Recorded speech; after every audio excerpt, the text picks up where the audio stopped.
Hello everyone.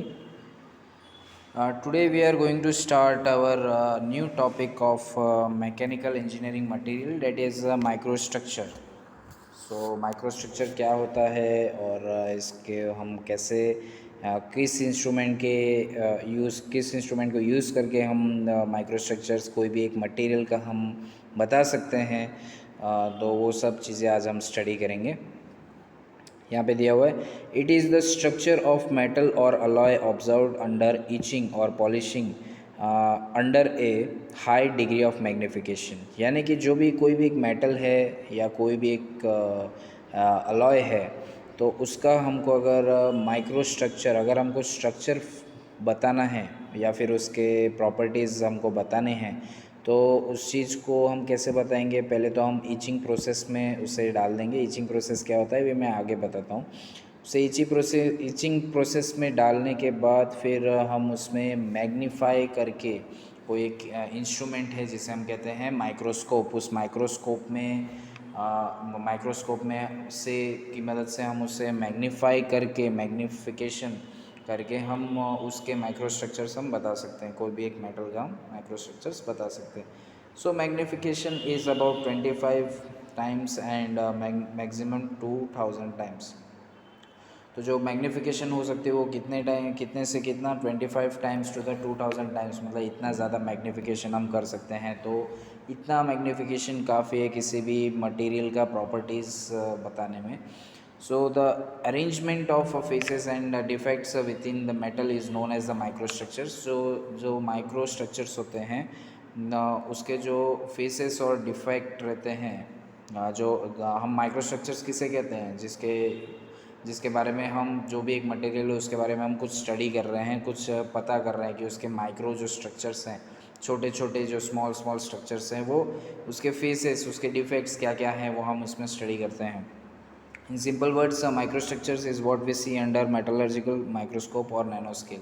मतलब हम छोटा उसके अंदर घुस के एक बोल सकते हैं कि हम उसमें पूरी तरह घुस के और उसके मटेरियल के बारे में, उसके जो प्रॉपर्टीज़ है उसके बारे में हम स्टडी कर सकते हैं। Microstructure determine the physical, chemical and mechanical properties of the material. तो माइक्रोस्ट्रक्चर किसके बारे में क्या बताता है कि जो भी मटेरियल है उसके physical property, chemical property and mechanical property क्या है, वो हमें अच्छे से माइक्रोस्ट्रक्चर्स बताता है। आप देख सकते हैं यहाँ पे माइक्रोस्ट्रक्चर्स ऑफ स्टील। तो यहाँ पे आपको लग रहा होगा कि ये कैसा लावा जैसा है, बट ये लावा नहीं है, एक्चुअली एक स्टील है। और ये स्टील में जो आपको छोटे छोटे ब्लैक ब्लैक डॉट्स टाइप दिख रहे हैं, प्रॉपरली डॉट्स नहीं हैं, बट एक जो छोटे छोटे थोड़े बिखरे हुए हैं, वो ब्लैक टाइप्स के हैं, हर जगह पे हैं। और उसके नीचे जो है वो एक येलो येलो कलर की एक परख है। तो ये है हमारा एक स्टील है। तो ये हमको कैसे मिला है, ये हमने जूम किया है। हमने जो आसान भाषा में जैसे हम जूम करते हैं, तो उससे हमने इस चीज़ को, जो स्टील है, उसे हमने उसका माइक्रोस्ट्रक्चर्स फाइंड करने के लिए हमने इस चीज़ को जूम किया है with the help of microscope. Next, microscope क्या होता है। हम इतनी देर से माइक्रोस्कोप बोल रहे हैं, बट माइक्रोस्कोप होता क्या है। It is an instrument capable of producing A magnifying image of a small object. Microscope क्या है कि कोई भी एक ऑब्जेक्ट है, कोई भी एक मटेरियल है, तो उसको डीप स्टडी करना, उसके माइक्रो स्ट्रक्चर्स के बारे में स्टडी करने के लिए जो इंस्ट्रूमेंट लगता है, उस इंस्ट्रूमेंट को हम कहते हैं microscope. Microscope are required for the examination of the microstructures of metals and alloys. तो कोई भी स्टील्स या फिर कोई भी मेटल्स है, कोई भी अलॉयज़ रहेंगी, उसकी जो अगर हमको मटेरियल माइक्रोस्ट्रक्चर्स के बारे में अगर हमको एग्जामाइन करना है, पता करना है, तो हम क्या करेंगे, माइक्रोस्कोप का यूज़ करेंगे। Types of microscopes. So there are 4 to 5 types of microscopes.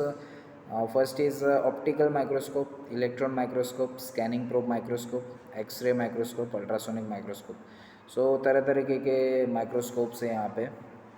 जैसा आप देख सकते हैं, ऑप्टिकल माइक्रोस्कोप ये बहुत ही ज़्यादा यूज्ड होता है, वाइडली यूज्ड है। अगर किसी भी मटेरियल का माइक्रोस्ट्रक्चर्स हमें ढूंढना हो, हमें पता करना हो कि उसकी प्रॉपर्टीज़ क्या क्या हैं, उसकी physical property, chemical property, mechanical property क्या क्या है, तो ज़्यादा यूज़ होने वाली जो माइक्रोस्कोप है वो है ऑप्टिकल माइक्रोस्कोप। बाकी सारे भी यूज़ होते हैं बहुत रेयरली, बट कंपैरेटिवली उससे कम होती है, और ऑप्टिकल माइक्रोस्कोप हमें ज़्यादा देखने को मिलती है। और हमारे जो सब्जेक्ट है उसके हिसाब से ऑप्टिकल माइक्रोस्कोप्स का थोड़ा सा ब्रीफली बताया गया है। यहाँ पे हम देख सकते हैं ऑप्टिकल माइक्रोस्कोप क्या है। जो ऑप्टिकल माइक्रोस्कोप है उसमें आप देख सकते हैं, यहाँ पे थोड़ा सा जूम इन कर लेता हूँ मैं। यहाँ पे आप देख सकते हैं कि थोड़ा क्लियर इमेज नहीं दिखेगा जो लिखा हुआ है, बट मैं अगर रीड करूँ तो आपको सफिशिएंट होगा रीड करने, आपको पहचानने में कि क्या है एक्चुअली। सो आई पीस, यहाँ पे आई पीस है, मतलब हम अपनी आँखें यहाँ पे रख सकते हैं। उसके नीचे है एडजस्टमेंट, फिर nose piece, objective lens, stage clip, aperture, diaphragm condenser, illuminator, light source. इस साइड पे आ जाएंगे तो आपको मिलेगा head, arm, mechanical stage, coarse adjustment, fine adjustment, stage controls, base, brightness adjustment, light switch. अगर आपको पार्ट्स नहीं भी समझ में आया कि क्या लिखा हुआ है या क्या, तो आप अगर गूगल करेंगे तो इसमें आपको एक जैसे माइक्रोस्कोप, ऑप्टिकल माइक्रोस्कोप का इमेजेस अगर आप गूगल करेंगे तो आपको मिल जाएगा विद नेम प्लेट्स, उसके क्या क्या नाम से, पार्ट्स के नाम क्या क्या हैं, विद उसके साथ आपको मिल जाएगा, अवेलेबल है गूगल पे। मैं आपको ये समझा दूँ कि पहले तो हम कैसे इस पे काम वर्क कैसे करेंगे। तो पहले यहाँ पे लाइट स्विच है नीचे, तो लाइट स्विच ऑन करेंगे, और जो मटेरियल है हमारा, तो मटेरियल हम जो मैकेनिकल स्टेज है, यहाँ पे आप देख सकते हैं जो मैकेनिकल स्टेज लिखा हुआ है, तो ये मैकेनिकल स्टेज पे ये जो चीज़ है यहाँ पे हम क्या करेंगे, उसे प्लेस करेंगे जिस मटेरियल के प्रॉपर्टीज़ के बारे में हमको जानना है। यहाँ पे प्लेस करने के बाद जैसे अपने लाइट स्विच किया, तो इल्यूमिनेटर, डेट इज़ यहाँ पे आप देख सकते हैं लाइट सोर्स, ये जो जगह है इसे हम कहते हैं लाइट सोर्स। तो लाइट सोर्स होगा वो डायरेक्टली इम्पैक्ट करेगा हमारे जो मटेरियल हमने जो इधर रखा है उस पर इम्पैक्ट करेगा।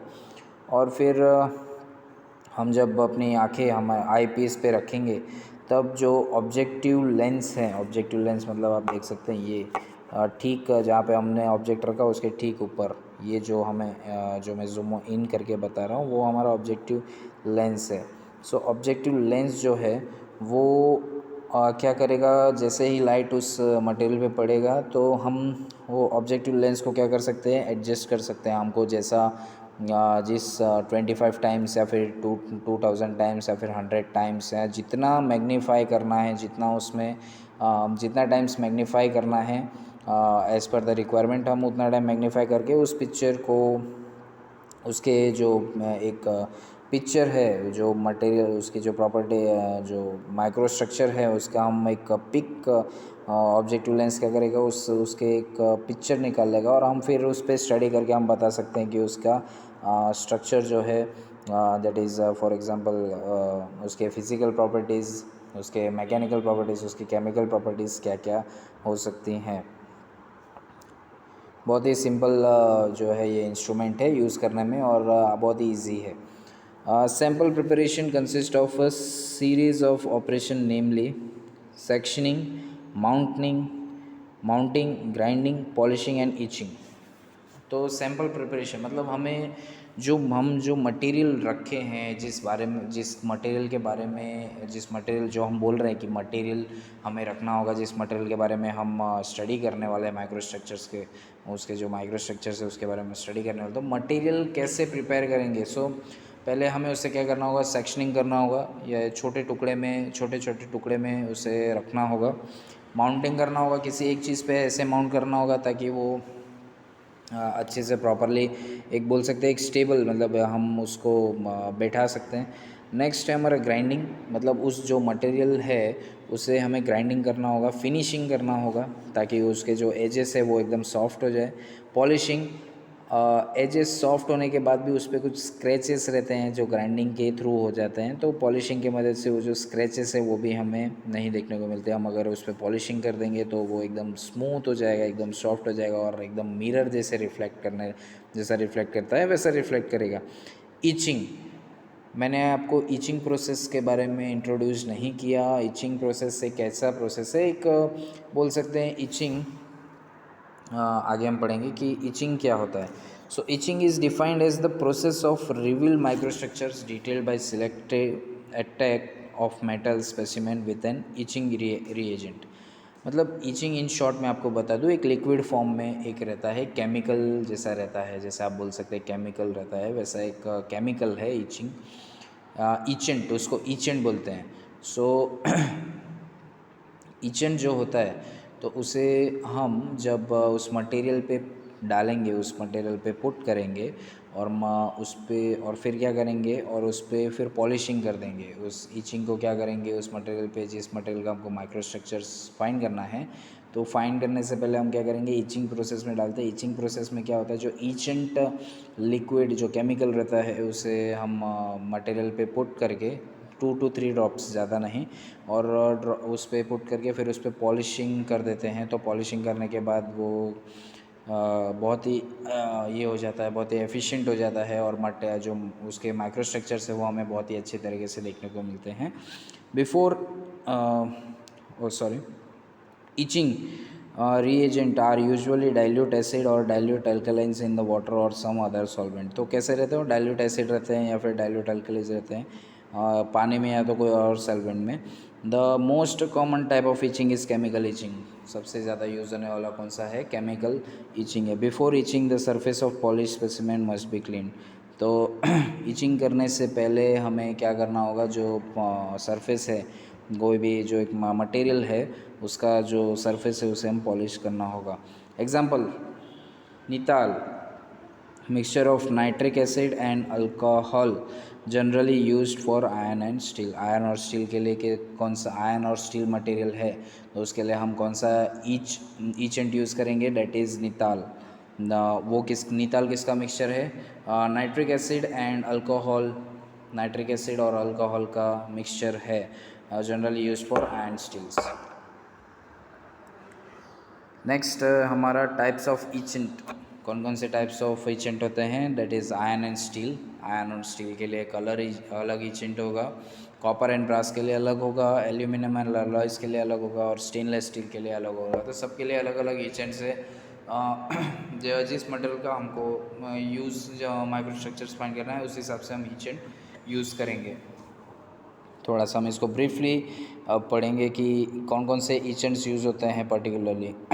आयरन एंड स्टील, तो आयरन एंड स्टील में निताल जैसे बताया, तो निताल में जो नाइट्रिक एसिड रहता है, हमने देखा नाइट्रिक एसिड यूज़ होता है। तो नाइट्रिक एसिड कितना यूज़ होता है, 1 to 10 ml, 1 to 10 ml nitric acid use होता है, और 100 ml ethanol, that is alcohol बोल सकते हैं। सो 100 ml इथेनॉल और 1 to 10 ml नाइट्रिक एसिड जो हम कंबाइन करेंगे तो हमारा बनेगा निताल ईचेंट, और इस ईचेंट को हम यूज़ करेंगे आयरन एंड स्टील में। दूसरा, आयरन एंड स्टील में हम यूज़ कर सकते हैं ईचेंट लाइक पिक्राल, दैट इज़ पिक्राल का जो कंपोजिशन होता है वो होता है पिक्रिक एसिड, इसीलिए इसको नाम दिया गया है पिक्राल। एंड 2 to 4 ग्राम, कितना यूज़ होता है, 2 to 4 ग्राम ये, एंड 100 ml इथेनॉल, इसमें भी इथेनॉल 100 ml यूज़ होता है। नेक्स्ट हमारा है कॉपर एंड ब्रास। जो कॉपर और ब्रास जो है, कॉपर और ब्रास अगर मटेरियल है तो उसके लिए हम कौन सा ईचिंग या फिर ईचेंट यूज़ कर रहे हैं, ईचिंग प्रोसेस कौन सा कौन सा करेंगे, डेट इज़ ईचेंट कौन सा हम यूज़ करेंगे, फेरिक क्लोराइड, उस ईचेंट का नाम रहेगा फेरिक क्लोराइड। ये किसका कंपोजिशन है, 5 ग्राम ऑफ फेरिक क्लोराइड। जाहिर सी बात है, अगर फेरिक क्लोराइड ईचेंट का नाम है तो इसमें फेरिक क्लोराइड जो रहेगा वो तो रहेगा ही। 5 ग्राम 10 ml हाइड्रोक्लोरिक एसिड, ये आपको नाम जो भी है वो याद रखने होंगे कि कितना ml, कितना कौन सा एसिड या फिर कौन सा जो भी है वो कितना ग्राम या फिर कितना ml में यूज़ हो रहा है। एसिड अभी देखिए 10 ml हाइड्रोक्लोरिक एसिड यूज़ होता है एंड 100 ml वाटर, इसमें पानी, इथेनॉल यूज़ नहीं हो रहा है, इसमें पानी यूज़ हो रहा है। तो ये तीनों को कंबाइन कंपोजिशन अगर हम निकालेंगे तो हमारा निकलेगा फेरिक क्लोराइड ईचेंट। नेक्स्ट हम आते हैं एल्यूमिनियम एंड अलॉयज़। जो एल्यूमिनियम होते हैं, एल्यूमिनियम या फिर कोई अलॉयज़, तो उसके लिए हम कौन सा एजेंट यूज़ करेंगे? Keller agent. So Keller agent में आप देख सकते हैं ये किसका कॉम्बिनेशन है, इसमें कंपोजिशन किस किस का है? 5 ml nitric acid, 3 ml hydrochloric acid, 2 ml hydrofluoric acid and 100 ml water. इसमें भी क्या होता है, ये सर इथेनॉल का यूज़ नहीं होता, इसमें पानी का यूज़ होता है, वाटर का यूज़ होता है। Stainless steel. So stainless steel में जो इचेंट है वो विलेलस रीएजेंट, विलेलस रीएजेंट करके एक केमिकल है, तो वो एक जो इचेंट है, उस ये नाम का इचेंट है, वो किस में यूज़ होगा? हमें स्टेनलेस स्टील में यूज़ होगा। सो कंपोजिशन, इसके जो कंपोजिशन रहते हैं 45 ml glycerol, then 15 ml nitric acid, 30 ml hydrochloric acid and 100 ml ethanol. इसमें फिर से हम इथेनॉल यूज़ करेंगे, दैट इज़ अल्कोहल यूज़ करेंगे। सो ये जो है जो कंपोजिशन है वो आपको ज़रा सा बाय हार्ट करने होंगे, आपको याद करने होंगे कि कौन कौन से कंपोजिशंस है। आयरन हर एक के लिए, जैसे iron and steel, copper and brass, aluminium and alloys and stainless steel. तो आज के लिए बस इतना ही। हम आगे फिर नेक्स्ट लेक्चर में हम आगे का टॉपिक्स कवर करेंगे, कंटिन्यू करेंगे और आगे देखेंगे कि और क्या क्या हमें सीखने को मिलेगा। Thank you.